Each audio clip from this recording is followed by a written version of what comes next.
And okay, Christine, thank you so much. And to Pam for being here. And it's all you two now.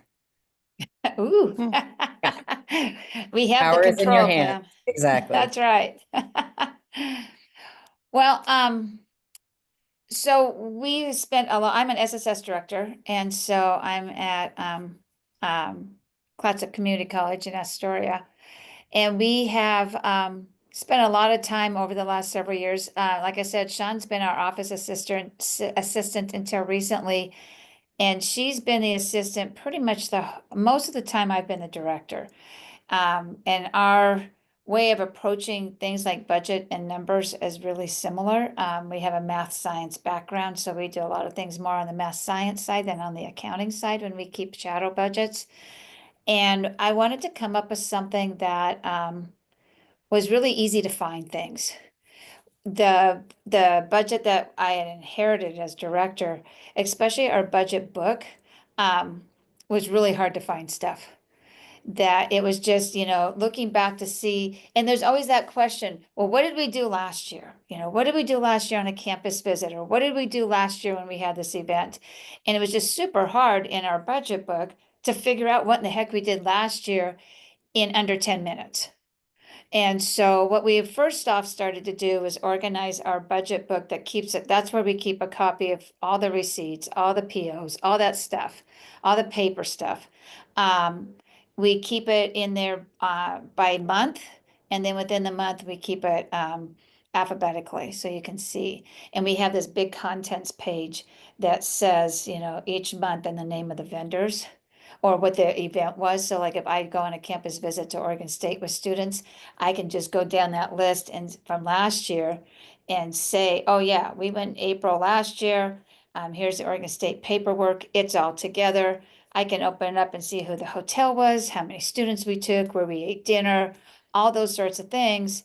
So I have a spot to start planning that better this year. And it was, like I said, that was just an exercise in getting it organized in a way that worked for us. So I don't know how you keep that sort of budget book, Pam. We we have two budgets that we run by. We have a pretty good contribution from the institution, which is where all of our extra money is spent out of. And I just created an Excel spreadsheet that says, here's all of our college trips, what we budget, and then actually what we do based on any invoice or anything that comes in. And I can show you that. I will try to show you that. Our budget book's paper, so, but we do break it down on a spreadsheet also. I have paper of everything, but so can you guys see this Excel? This is what our institutional commitment is. And this year it is 17,000 that covers all of our activities. We've copied this from last year. So each of our college visits, what we expect to spend, what we actually spend right over here. We have something that we do trio talk. So every week that we purchase something, I will add that invoice to it and keep track of it. Down below here, you can tell every purchase that we've used under our institutional money. And then I just mark it when it's green. I mark it when I've put it into the spreadsheet up above. So I can tell you right now, we still have $9,000 to spend for the year from institutional money. I would have to commend you because we don't track what we spend for the college money. We do have college money also. Our college money comes in two ways. We have $6,000 for unallowables every year from the college. And we just make sure that we reconcile with the business office every month on that. We don't buy big purchase items with it, but we don't keep a track of it as much as we would keep track of the trio money. I figure if the feds ever came to audit me, they don't care what we did with the college money. So I don't track that quite as hard, but where I do track it a lot is they also are paying for 40% of the salaries and benefits for the advisors in the office, and then 20% for me. So we make sure that one's right. because that would reflect on our side of it, on the percentage if that wasn't right. So we do track that one really heavily. I can, you don't keep, you keep paper copies of all of this too? I have paper and scanned copies of everything. But Perfect. this is just a quick kind of, can we do something for the rest of the year? Or do we need to cut something to do this instead? Right, But we don't keep track of our payroll for our director on here, that percentage. right. Sorry, I'm playing with my screens. I'm still learning my big screen action here. So, I want to take, what did you say, Jeff? I can't see it. I want to take a Hellgate jet boat excursion. They We get to had do fun extra stuff. money last year. When Zach left, we had extra money and we tried our best to spend it. They tell me to go to hell all the time, and I say, I'm going to Hellgate. There you go. No, but I think that would be fun on the jet boats. It was probably one of our better events. Definitely the drive over there, you know, the 3 hours on the boat getting wet and the dinner afterwards coming home. It was great for some people. It probably made their year. So do other people do similar things to this on whether it's if you have college funds or keeping some sort of track of your trio funds, paper wise on a spreadsheet, all that sort of thing? That and I can share what our trio budget sheets look like. They're kind of scary. But if you unshare, I can share. That's what I'm waiting for Robin to do for me. It's not up on the top of your screen at all? No, it's not. Well, Is Robin back you're from? muted. She's Yep. back. Yep. she Robin, just- can you unshare my screen? Yes, I'm going to do it right now. Thank you. So let's see, share. And oh, here you can see, I'll start with this one. So there's a little bit of humor. My husband sent me a picture from his office today. He also works for the college, but he's sitting in our back patio in the sunshine, working from home. So I thought that was Now he's just a show Nice. off. that didn't seem very fair, but here's our budget in our SharePoint. We use Microsoft at our school. So this is where we keep everything. We separate this out by year. So if you would see every year has its own stuff. Christine, we're still seeing Greg's picture. Oh, Yeah. okay, hold on. Let's see, let me go back to this again. I wasn't there anymore. Sometimes, I'm on a MacBook and sometimes it doesn't follow you. There you go. Now you can see it all right. So this, this is the budget you send to the feds, which you try to stay pretty close to, but it doesn't always work, especially for SSS programs being in that last year. There's a lot of things we have to get rid of. And then, so let's see, this is the one that we just sent. So this one, we had some issues. This is some of our budgeting.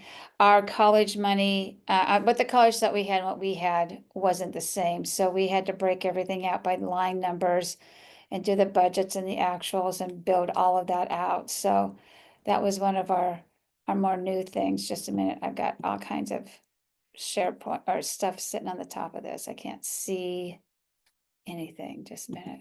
Okay, there we go.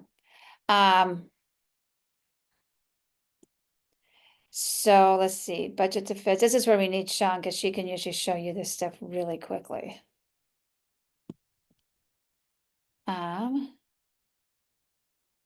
So this is the big budget that we follow every year. Because as most of you probably do the same thing, you've got July and August, that's in a different fiscal year for your college, but it's in your same fiscal year for the feds. So we are constantly making that adjustment of those 2 months because we will have step increases and that sort of thing coming in July and August that we just pay those 2 months on. in the federal fiscal year because of the way that we mismatch. Does that make sense? Everybody? Okay.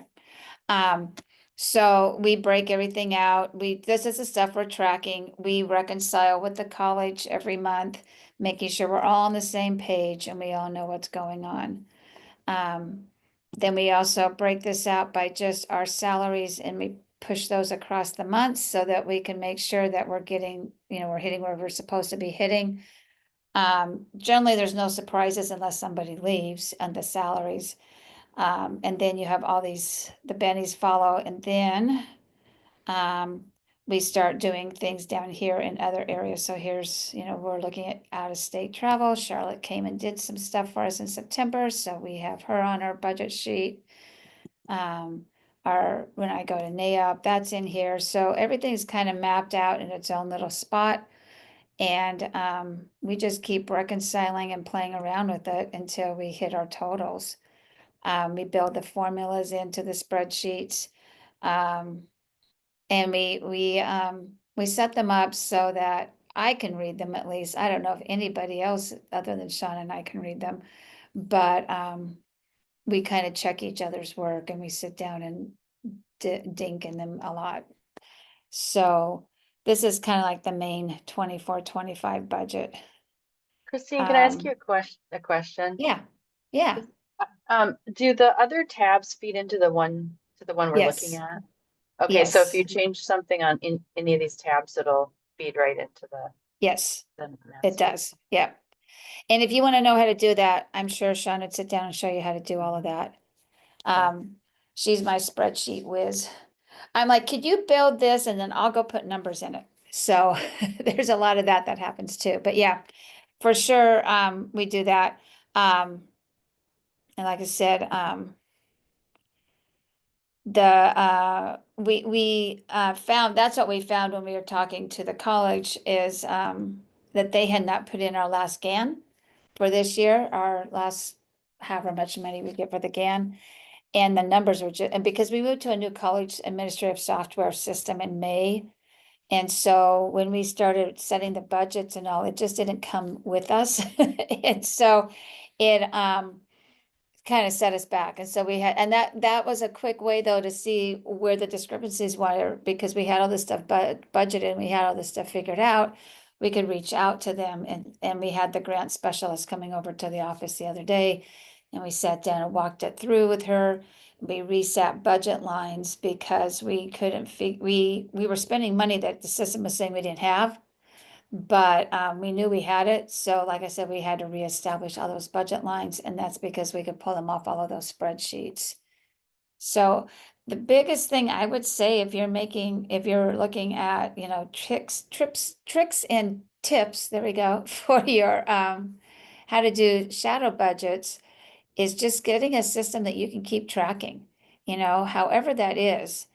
And something that you can keep adjusting and moving around, because you're going to see that your benefits are always a little off because it's always there's so many things in your benefits that are a percent. There's all those rules of where you can move from, you can't move things out of salaries down to the rest of it, but you can go from the rest of it up to salaries. And so some of those rules like that too. Jeff asked the best tracking system. I've never looked at a purchased one. We've just always built it out on spreadsheets. But even the stuff I inherited when I was a director was some form of spreadsheets. And it just kind of depends what you're comfortable with. I'm sure, you could probably buy QuickBooks and do your budgeting on that if you really wanted a template to do things. But with just some understanding of how you can build your spreadsheets and put the formulas in and have it summing and all that stuff it does. I think it's a really good exercise because you start to understand how your benefits work, and you start to understand how all these pieces that seem kind of like magically appear or disappear on your budget, how they all work. So I would say to just find a system that you can start playing around with. I don't know, what do other people do? Are most people on spreadsheets? And they're kind of massive. Yeah, we have our sheet for each year, and we got to the point this year because we're zeroing out that we just ran a check through everything to make sure, and we even had our business office tell us what was left in G5. So we knew exactly where all the numbers were as we came into the beginning of this quarter, figuring we had 9 months to spend it down. But you know, we don't do that every year. We just kind of keep track of it. Do people do things like purposely create rollovers to pay for salaries and step increases through their 5-year period? Is that some of your processes too? No, see, I do that. Linda says she doesn't do that. So how do you accomplish that? How do you cover step increases and COLAs as your 5 years goes on if you're flat funded for 5 years? So I will say this time around, because of the 2 grants, we're looking for ways to spend it down. But in the past, we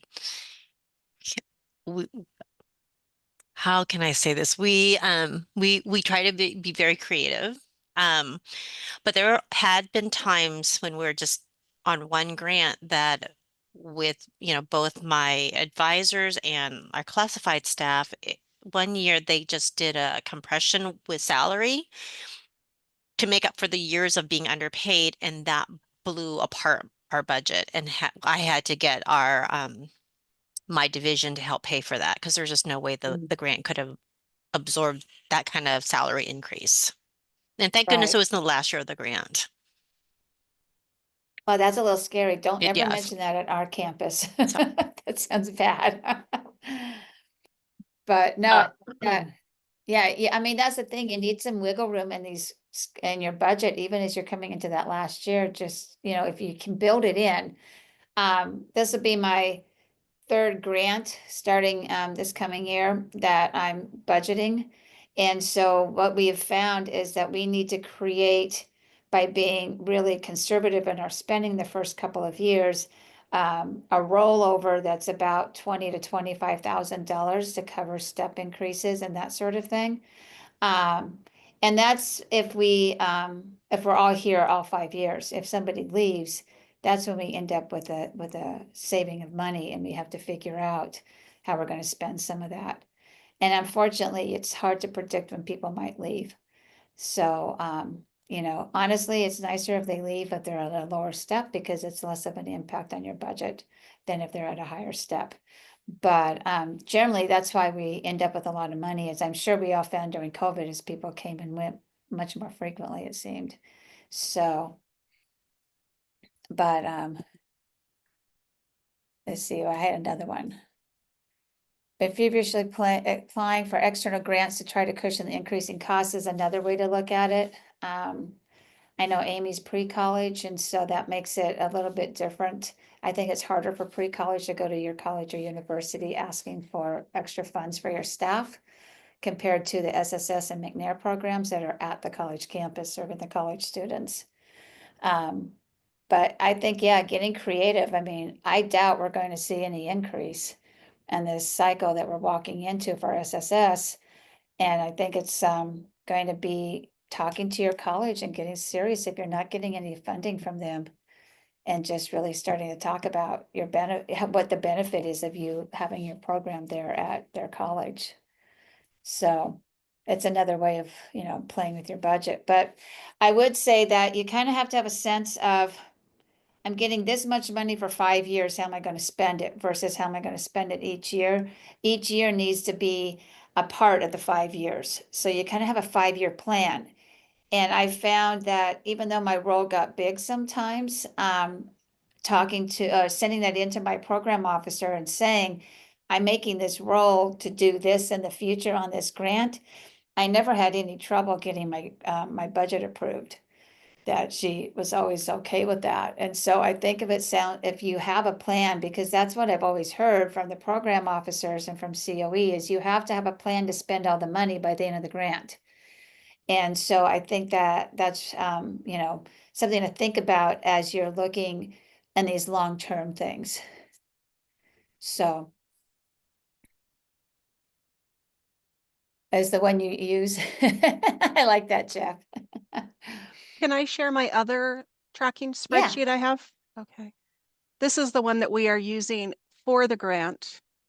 It came from Zach. Can everyone see that? No. There we go. Okay.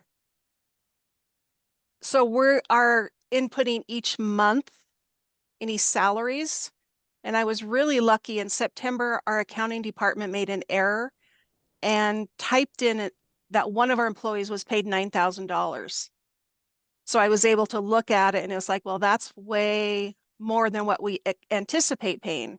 So I was able to find that really quickly. And we just go through each person and enter it in there. We can see at the end of the year, as of right now, we're projected to have a carryover. So we're working on ways to spend that carryover right now or how to reallocate it into something else. So first of the year, it's just kind of tracking. But now we can start looking at what we're going to do. We can hire some more peer mentors because we had one that didn't start for 3 months. So we're finding some extra money that we can use. And then this is what we actually match with our accounting department for the grant, this money. And it has our carryover money down at the bottom, any of our money that we're sending out, our 8% down at the bottom.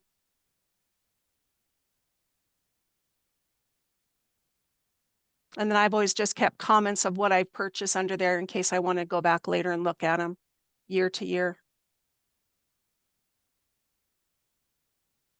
I tell you, it's nice when you can come up with a system like this.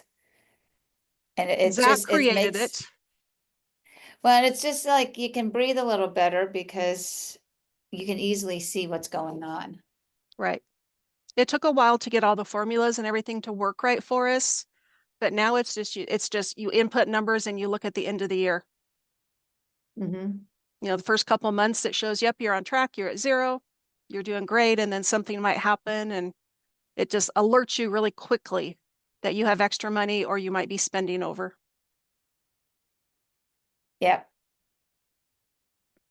And ours works similar to this. It's not as nice and clean as this, but it does work very similar to this. And again, like I said, that was allowing us to see too that our business office hadn't added that GAN in for this year because where the difference was, the math was almost exactly right onto that GAN amount.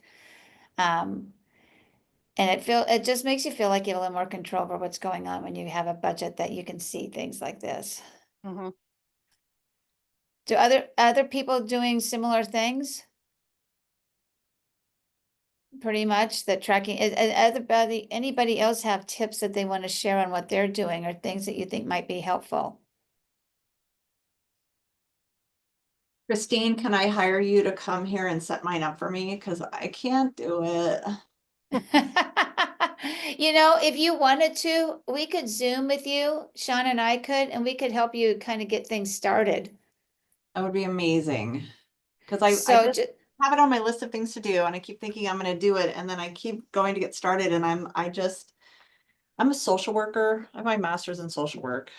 I do not have my master's in accounting or CPA stuff. So this part is like my least favorite part of the job. Oh, and Matt and I have talked about having an OTA template, and Matt is a Excel whiz as well. So Christine has sent me her template. I mean, I have the template. I just you know what I would do, Kim? I what? would not worry too much as long as you're spending it down to 0. I would probably say let's get together in July once we got new money and get you set up to start next year. If we get new money. Oh, we stop it. will. Come on, we will. OTA could offer something for the new grants too. We could just have something to get everybody on board with their new grant cycle. Yes, that would be amazing. Because yeah, and that would be easy enough because you know the numbers have to be right. Yes. You know, because you know where you're starting. And at this point in time, I mean, you're talking, you've got like 9 months. No, 9 months. You got 9 months left. So no, not even that. You've got like 8 now, because maybe 7. We're at the end of February. So, you know, for 7 months doing what you're doing now, and working with your business office to make sure you're gonna hit zero or getting doggone close to it is probably all you need.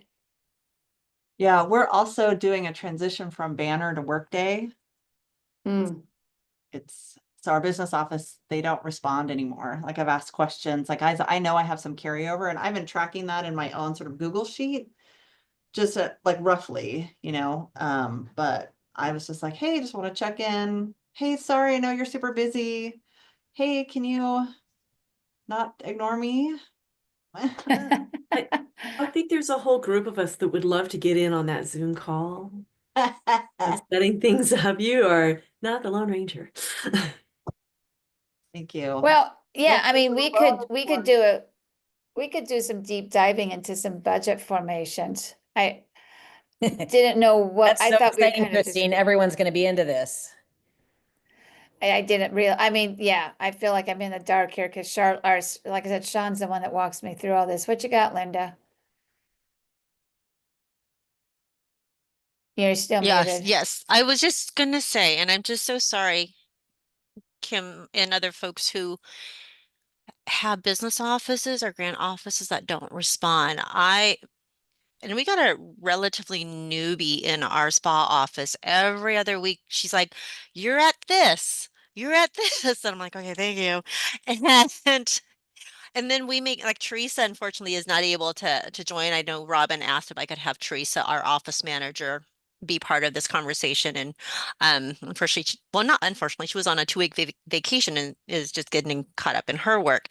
But having folks on your team, and I'm like with you, Christine and Kim, my background's not in any kind of math. And when I was OTA treasurer, that was not a good thing. I don't know why Robin turned it over to me, but it's so important if you have the support or to have that kind of support because as directors, we're doing so much other stuff and I have the hardest time with spreadsheets. Um, but the other thing I was going to say when y'all were talking about templates, it could work. The other thing, you just want to make sure that, especially when you're looking at personnel, your fringe might be different at different colleges. And that's where I Yeah. always get confused because my classified staff, different fringe. My advising represented staff, another fringe. So your fringe stuff, it changes every year too. So again, if you can get that support from your business office somehow, because otherwise your shadow budget is not going to be correct. That was it. I'll lower my hand. So, Jeff, could you show us how to get into G5 and track those drawdowns? Because I didn't think I could see them. I thought only the business office could see them.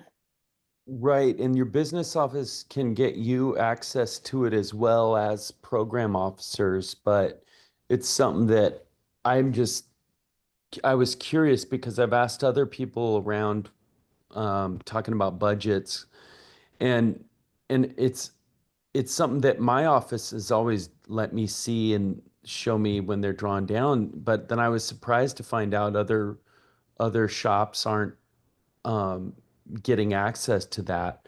And I just, I'm not a control freak, but I do like to know, especially in the last couple of months, uh, how often are you drawing down, and are you able to pull more money out for this last period?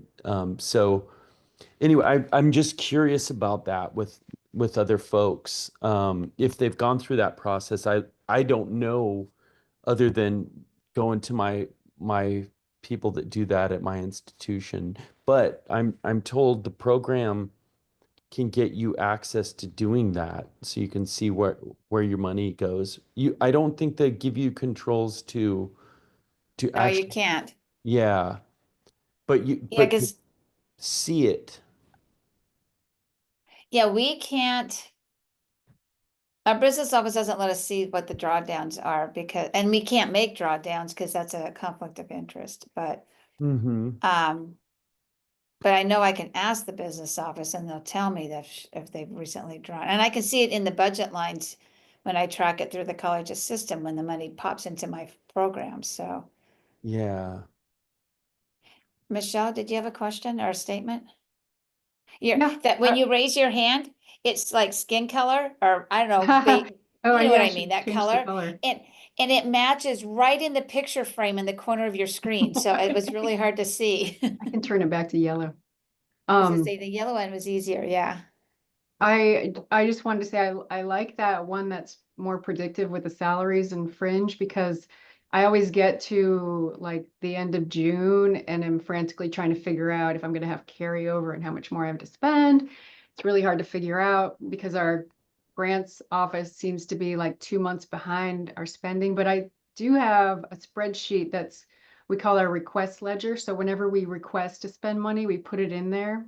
And then when it comes out, it gets posted, we put in the actual amount and it calculates. I can share what it looks like if you want. Sure. Because it also has this ability to choose if it's direct student support or grant aid, so that doesn't take indirect out of it. I don't know if I have the ability to share. Let me see.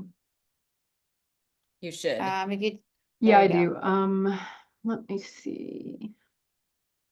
Just have to pick the right document here. See, and I think that's a really good example of if it's working, then you've got a great shadow budget, because we do it a little bit different than you on that piece, but we're still tracking that information and then reconciling it like you're doing with the business office's statements.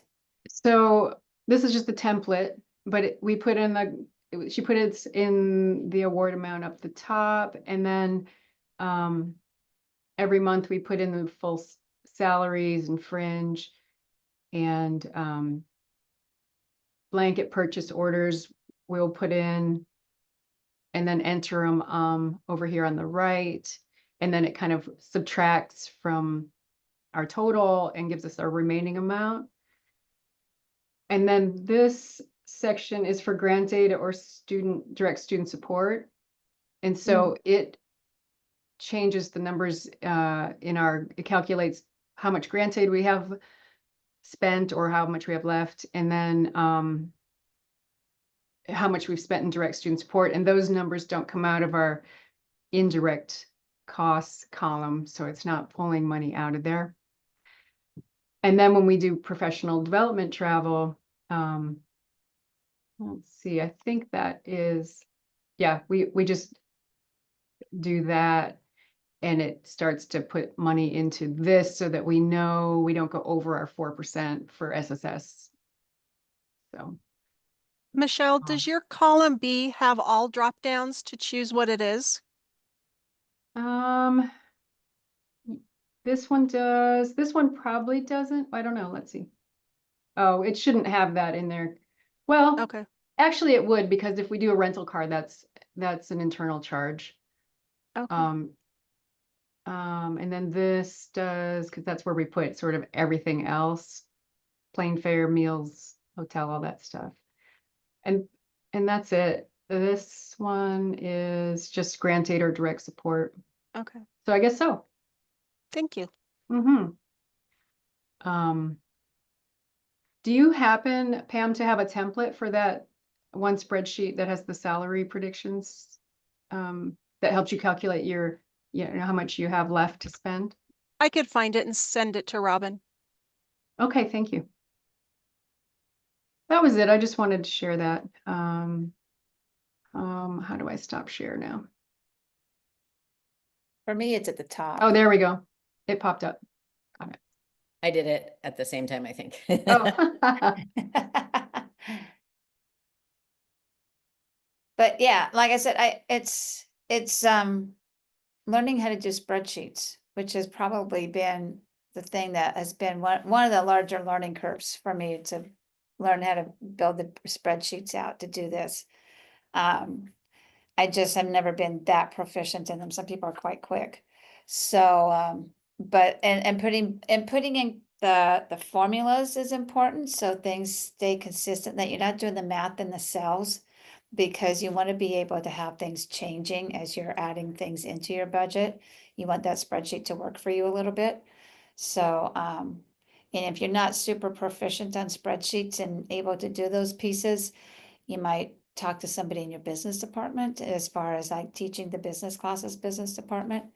And see if they can help you out or have a student help you out with that. Or take a spreadsheet class and figure out how to do all of that stuff. I also know on spreadsheets that you can Google a lot of things on a spreadsheet because, you know, you do things in spreadsheets once or twice a year. It's hard to remember how you did it last time. And so Googling how to do things in spreadsheets really helps also. Is another way to do it. Does anybody else have things that they're doing in their budgets that they're finding is really helpful and how they're tracking it? Kind of Always come in another, here. oh, sorry. Another Yeah. thing kind of in the spreadsheet realm is our business office helped us with this, is having sort of like a pending expenses tab for things that maybe there's more than one thing in one budget category, such as like office supplies or something like that. So they set it up for us so that once it clears, it's removed from like the official budget. That way it's like a placeholder, but then once it clears, we can like check a little box and then Yep. take it off. So that's been really helpful. Again, it's not necessary, not 100% necessary, but if you have somebody that's can help you with the spreadsheet, that was a really thing for us.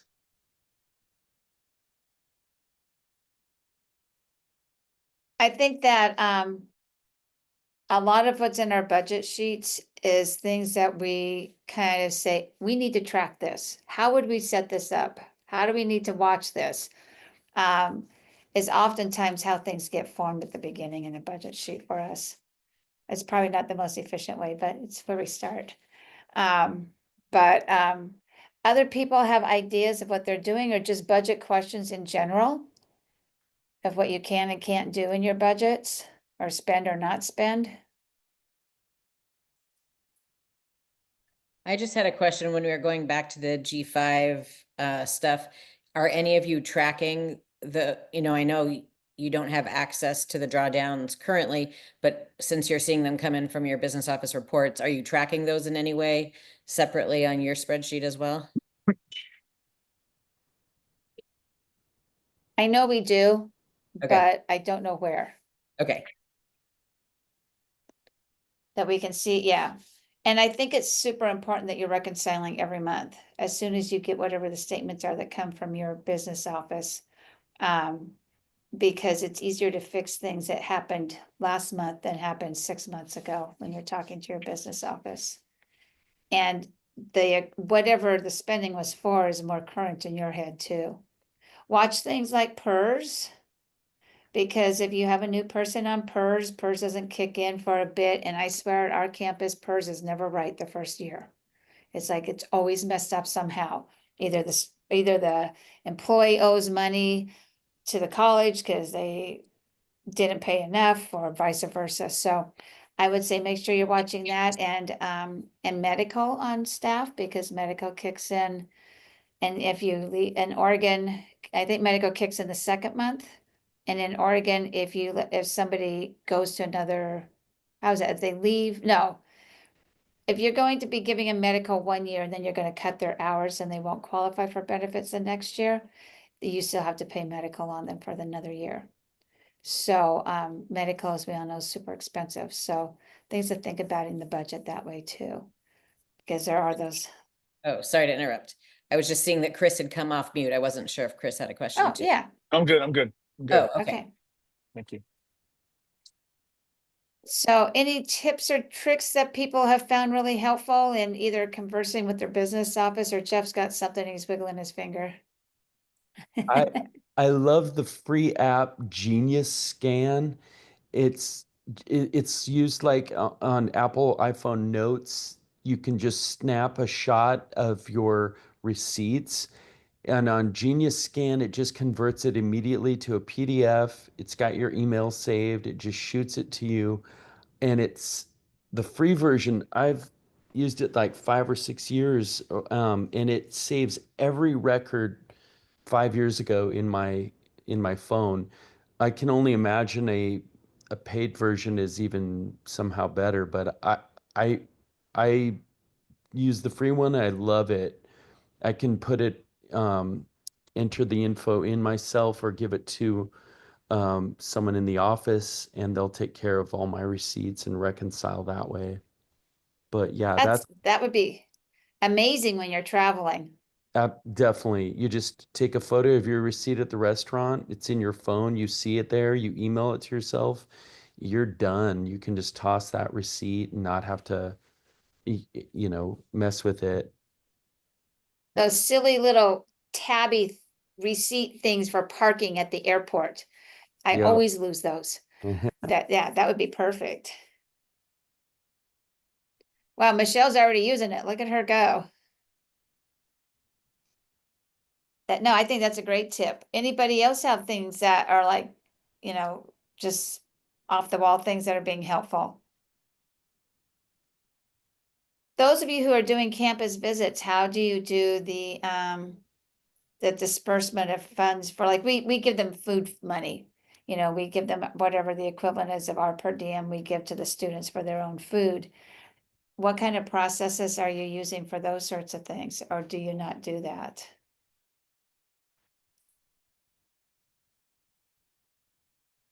We take a credit card and just buy the food, usually as a group, or if someone wants to go somewhere else, we'll give them the credit card to use.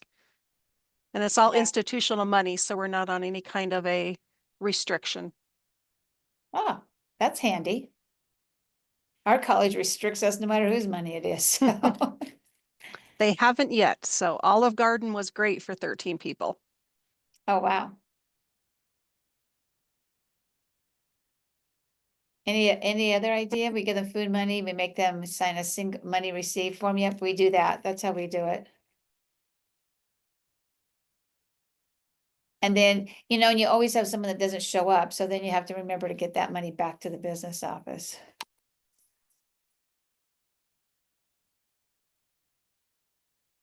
Any other tips, ideas? Christine, on that practice of getting the per diem to the students, do you disperse it through their student account, or do you get the actual cash and hand that to them? Okay. Yeah, we get a PO and, for travel, and they cut us the check in the business office. We go to the bank, we cash it out. I disperse it in those, those little envelopes you get at the bank with the little sticky thingy. So I get it all set up and hand them their envelope of money, and they sign it. And then we give them instruction that that's it. When the money's gone, their food is stopping. Nobody's helping them out. They have to pay out of their own pocket. We also do things like, we're gonna go to dinner together, we do this or that. So, yeah, that's how we do it. It's just give them cash. So yeah, it looks like that's how Crystal's doing it too. Anybody doing, other than Pam doing it with the credit card, anybody else doing that differently? I know pre-college is gonna do it differently. Everybody else is about the same?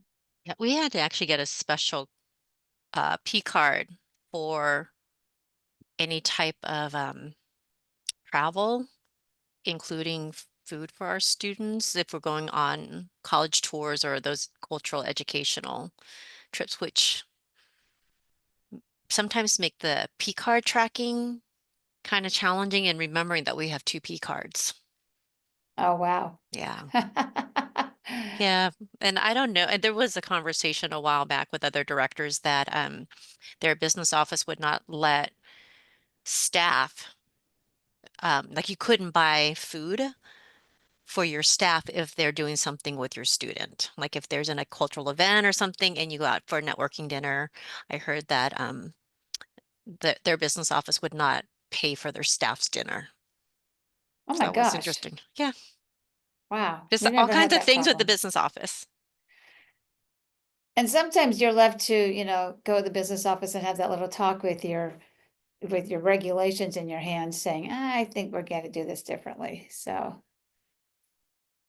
I think Jeff was going to contribute something on the card and money stuff for the students.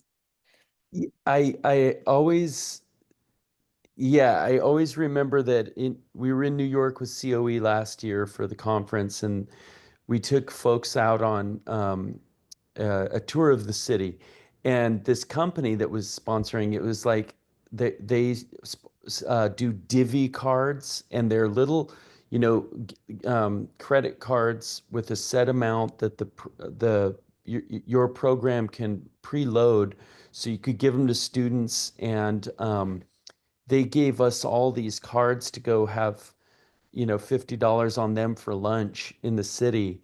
And what you can do that's really cool is you can tell a student, well, you got $10 on the card, but it's really 13 because they're always like they're forgetting taxes and all kinds of other stuff. So you can preload it with what set amount you want. But I'm blanking on the name, and I always have to go spend 20 minutes looking it up. I was just trying to look it up to tell you about it, but it used to be called Divvy Card, and then they changed their name to maybe BILL.com.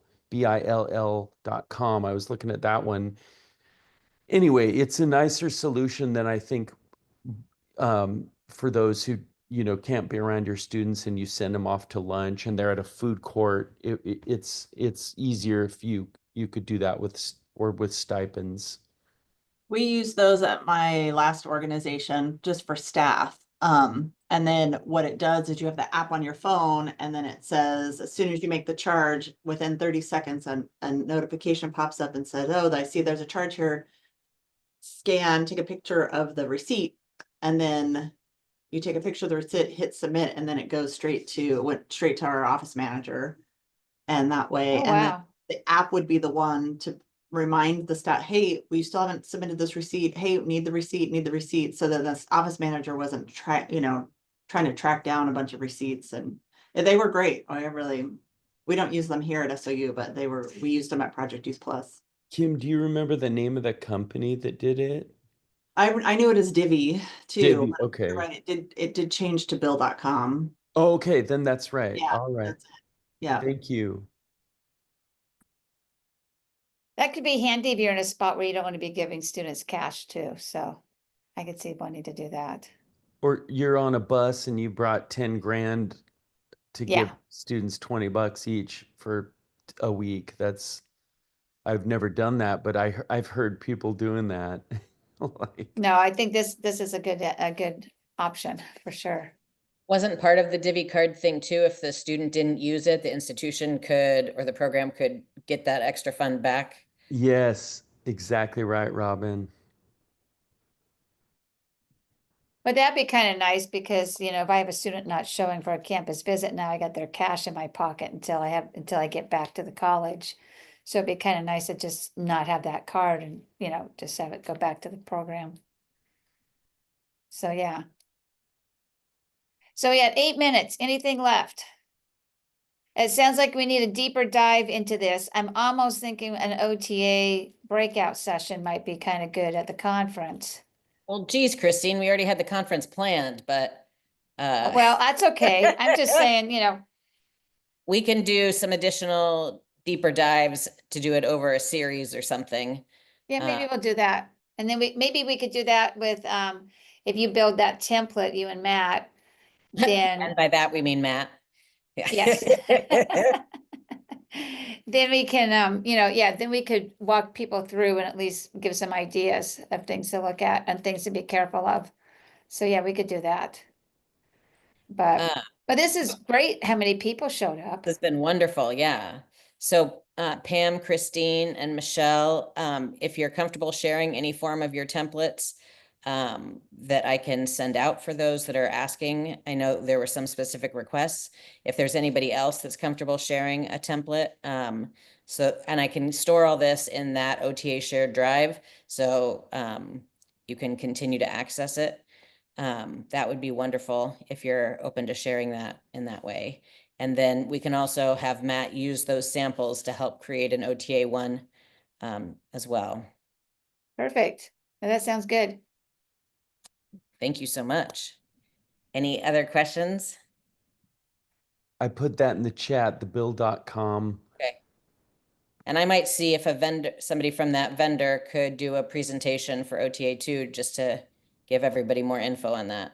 they're totally down to come and give some money up to have, Well, then we'll invite them to the conference instead of doing an Excel workshop. definitely. Nice. Perfect. All righty. Well, we'll see everybody later. Thank you so much, Bye. everybody. Yeah, thank you. Thanks a lot.